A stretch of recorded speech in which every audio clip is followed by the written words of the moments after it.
I'm going to show you how to do the fronts. First thing you need to do is you need to remove all this. So I'm just going to start here. You just pull these tabs up. I just use a screwdriver. This one right here. One right here.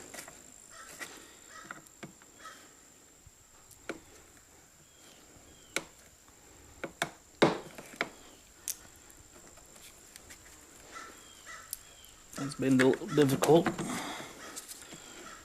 There it goes. And I just lost that one. I'll have to find that one later. Alright. So after you remove the three little things here, you're going to pop these little things off. Be careful not to break the little tab. That's what I actually did on this one. I had to glue it back together, which it just broke again on me. I'll worry about that later. Okay, now you got to remove the windshield wipers.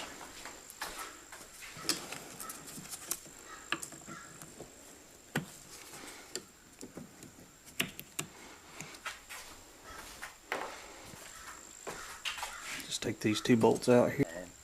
Just to let you know, these are a 1/2 inch.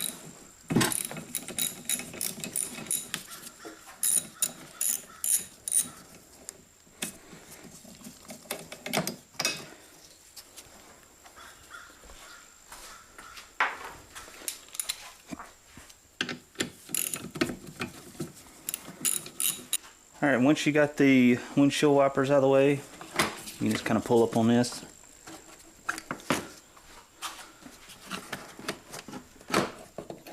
There's some clips underneath. I don't know if you can see them right here. Here. You just kind of pull out and up. And then remove it out of the way. So now you're to the top of the strut. If you noticed, I have not jacked the car up yet. The reason why is it keeps pressure on the strut so that you can loosen it.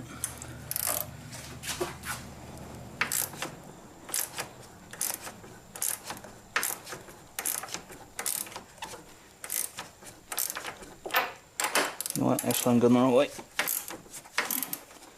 And I say that. So if you have this problem right here, you need to get basically an Allen right there.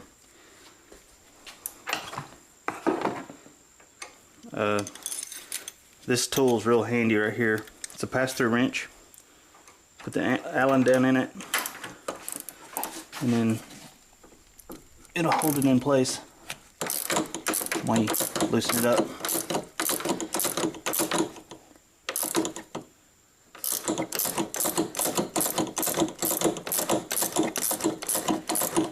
The tops here that you see, that's aftermarket tops, but basically it's the same procedure.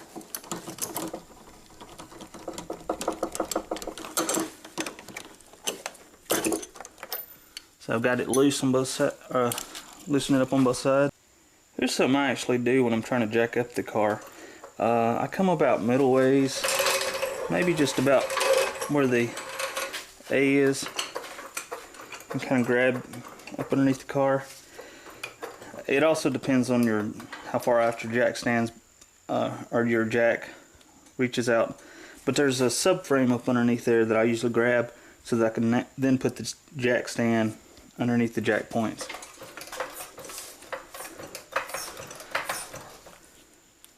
Just to show where the jack point that I was talking about, as you can see, the jack is on the subframe there, and then I can put the jack stand at the jack point.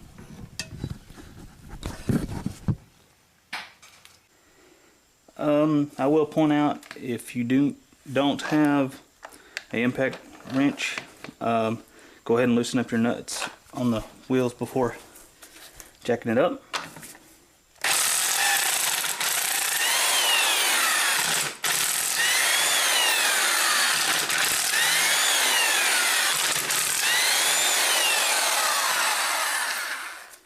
And actually I keep these in stock, or not in stock, but I keep them here at my house, extra ones. I don't really care about what they look like, they're black, whatever.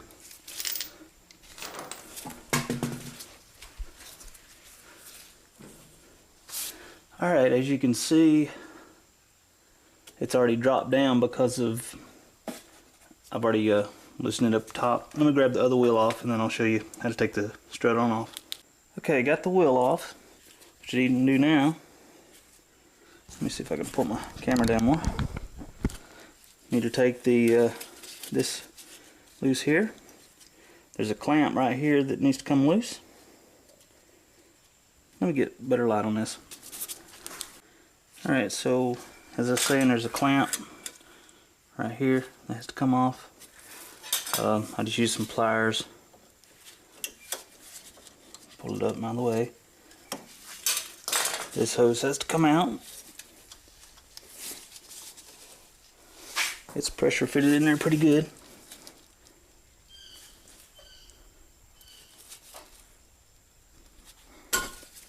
Okay. Now, gotta take the end link off. It's a 17. Well, I say it's a 17. Let's see. Yeah.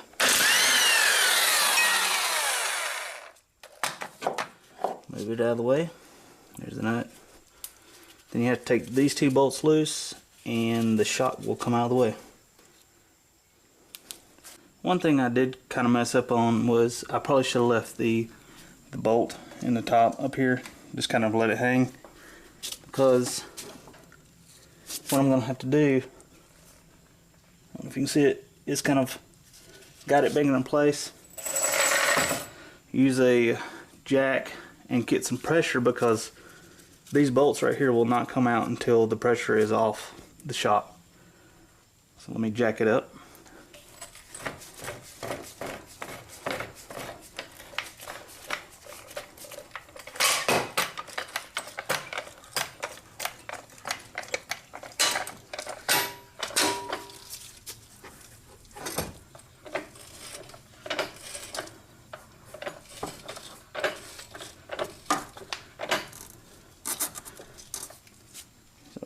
Kind of relieve the pressure there.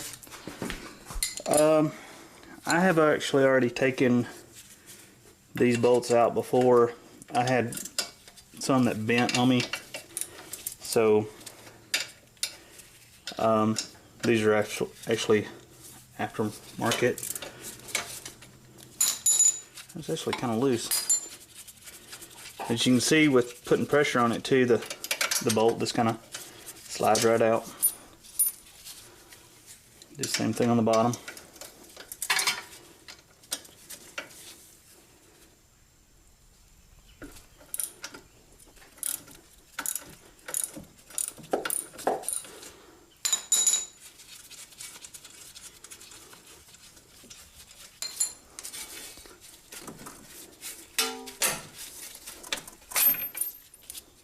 Sometimes they're not that easy to get out. Alright, so I'm going to let the jack down now and everything's going to kind of fall. Actually, no, I don't have to do that. Right. So there's the shock.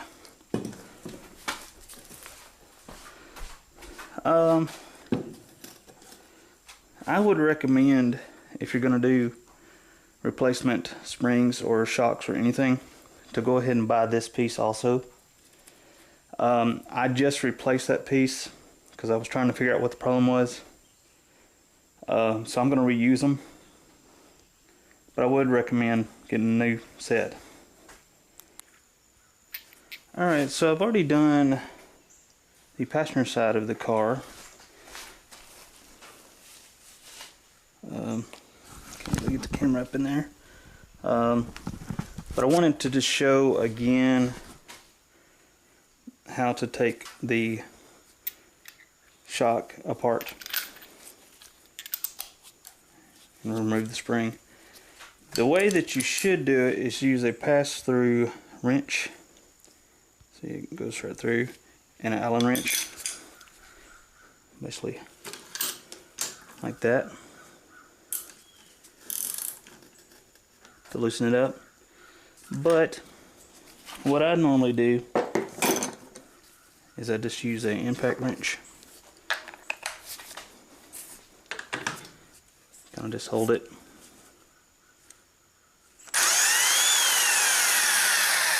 And there you go. It's off.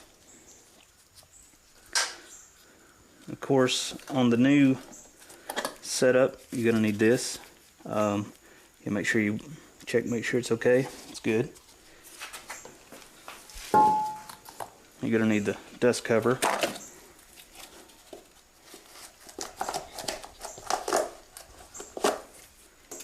And you're gonna need the bump stop.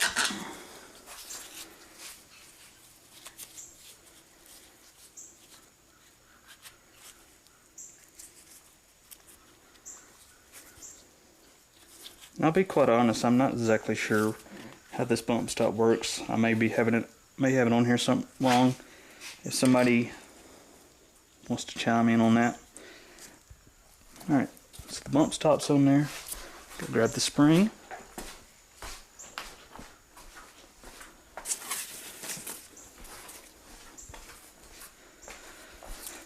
On the spring, make sure the smaller coil is facing up. Let's move the old one out of the way.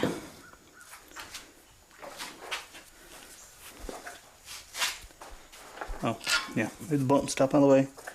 Go ahead and stick the dust cover down in the spring. Like so. There's a little notch where the spring lines up. Stick it down there. Rotate it until it comes around to the stop on the shock. Put the bump stop back on. Take the top, stick it on. Let me grab the hardware for the top. And actually, I did forget one step. Take it back all back apart right quick. Take the dust cover off. This may not be the same with all the shocks out there, but this plastic piece goes there. Put the spring back on. Put the bump stop back on, and the top,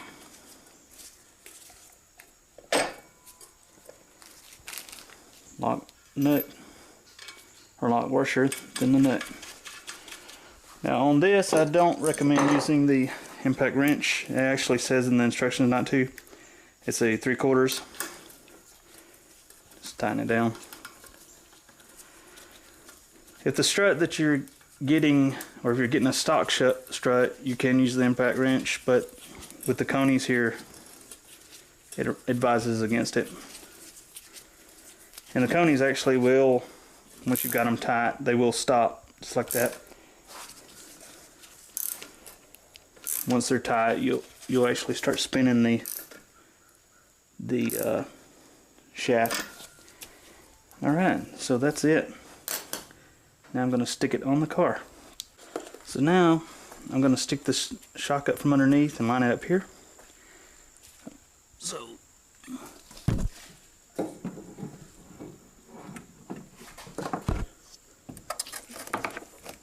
put the top back on, put the nut back on.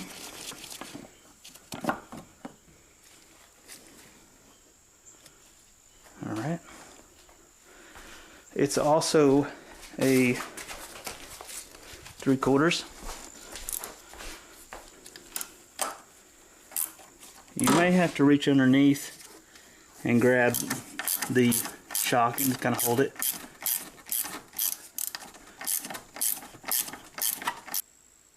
Alright, so my camera kind of died while I was working on this earlier. I basically held the shock up from underneath, tighten this down. This bolt's now tight. Now I'm going to work underneath.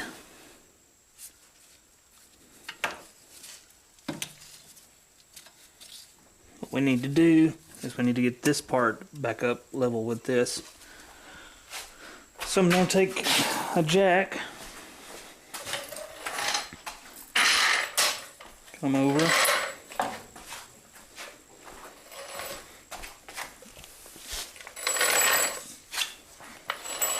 and kind of grab up underneath with it.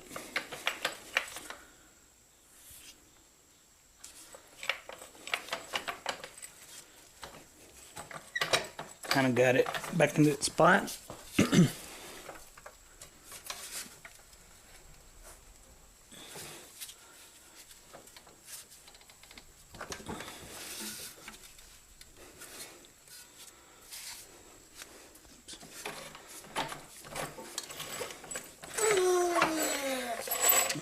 Slide it in some more. I had the rotor in a bind.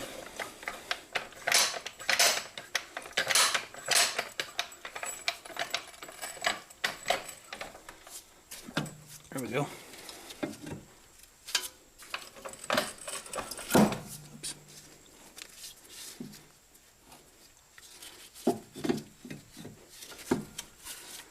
And as I was saying earlier, I actually have already done the other side. I'm actually not sure why this is being so difficult.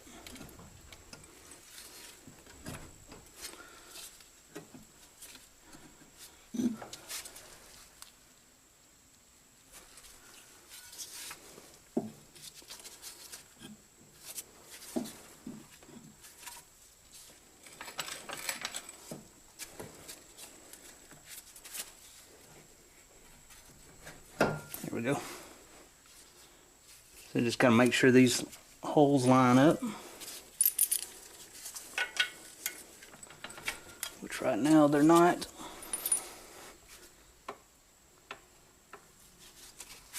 A little high right now, so I'm gonna let the jack down just a little bit.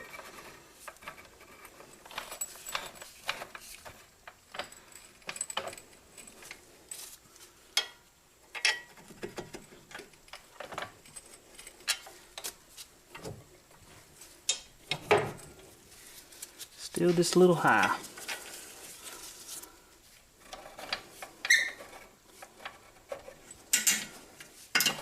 Oops, too much. As you can see, that's the reason I want to use the jack, so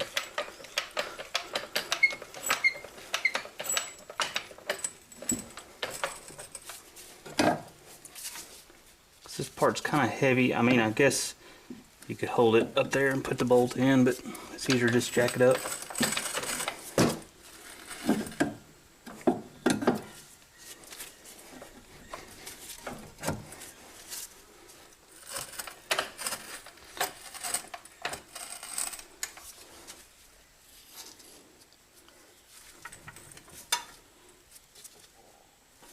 I keep shooting just a little bit high.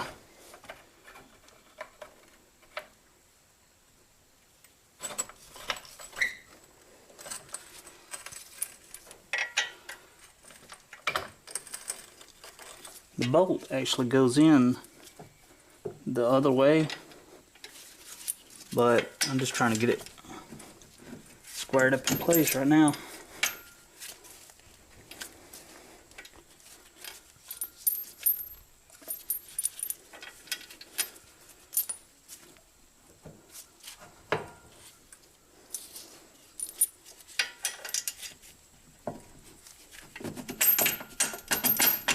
There it goes.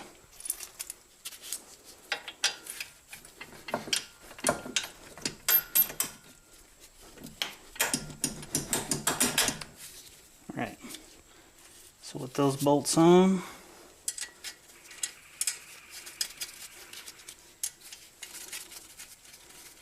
ahead and tighten those up.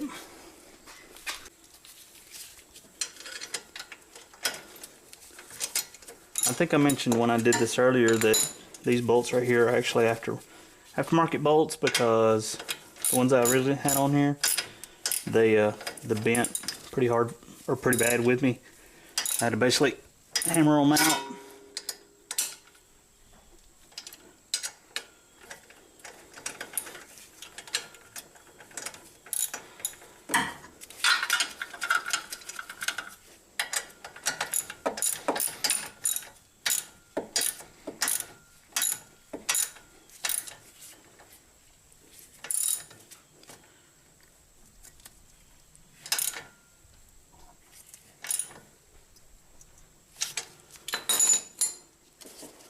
and link back in.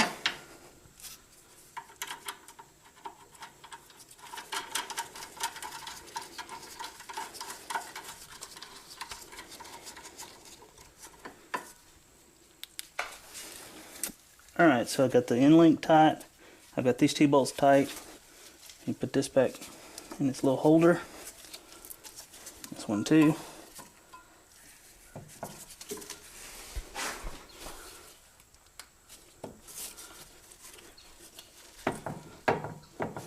Kind of still moving around. I'll tighten that up some more.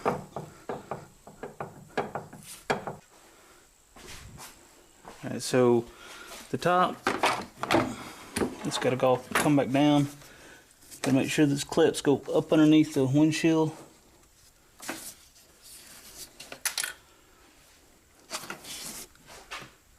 think I just heard one of them fall out. I did.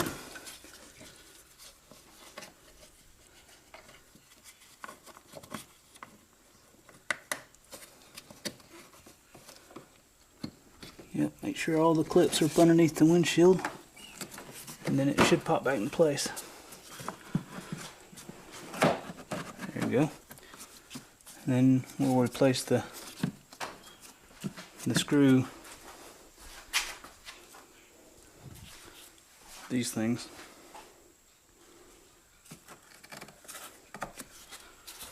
I lost one, so there's supposed to be one in the center too. I lost it, so I might have to get another one. This little piece right here broke on me, so I had to replace that also. Put the windshield wipers on.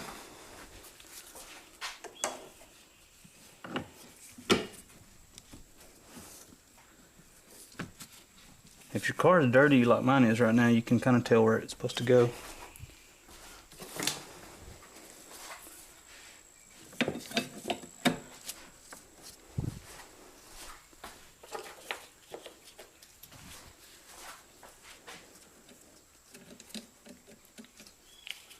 Those nuts are a 1/2 inch.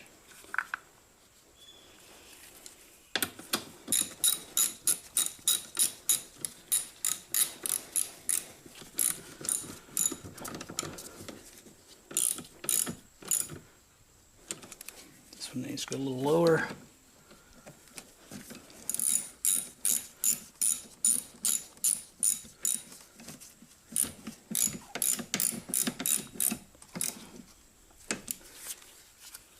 Put the little caps back on.